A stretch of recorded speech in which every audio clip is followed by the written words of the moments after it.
पहुँचे हम समझदारी की दलदल में, वो नादान बचपन में बहुत प्यारा था।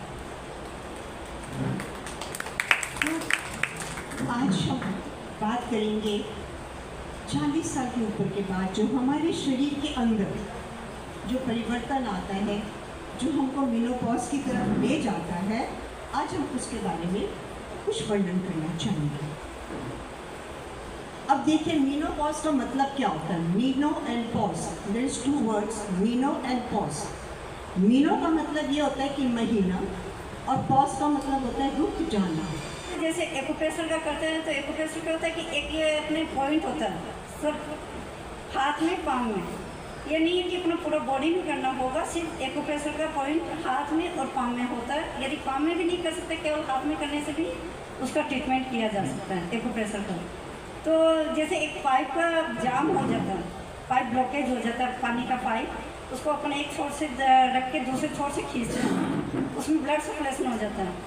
वही ट्रीटमेंट एक्यूप्रेशर है कि हम ये पॉइंट दबाएंगे, अपना पूरा बॉडी का जितना पॉइंट इसमें कनेक्ट है वो ब्लड सर्कुलेशन चलने लगता है।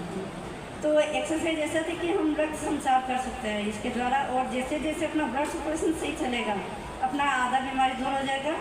हम कम समय में कम दवाई के द्वारा अपना शरीर को ठीक कर सकते हैं एक्सरसाइज के द्वारा। दूसरा इसका फ़ायदा होता है कि किसी को डिप्रेशन होता है, वो सोचता है कि मेरा बॉडी काम नहीं कर रहा है या मैं कमज़ोर हूँ, क्योंकि उसका ऑक्सीजन कम है, माइंड से भी कम है और बॉडी से भी कम है, कमज़ोर है। तो एक्सरसाइज है, उसको फ़ायदा होता है कि वो प्राणायाम करता है, ऑक्सीजन जाता है।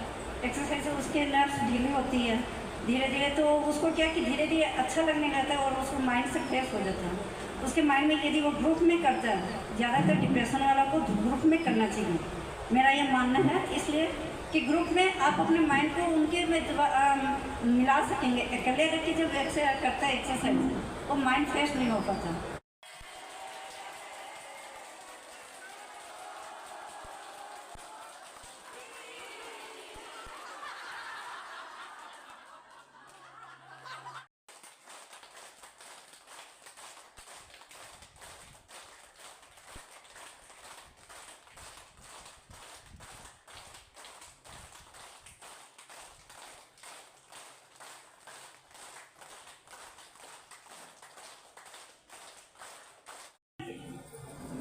अनुभव कीजिए कि आपका पूरा ब्लड सर्कुलेशन ऊपर से लेके नीचे की ओर जा रहा है, पाँव की ओर जा रहा है।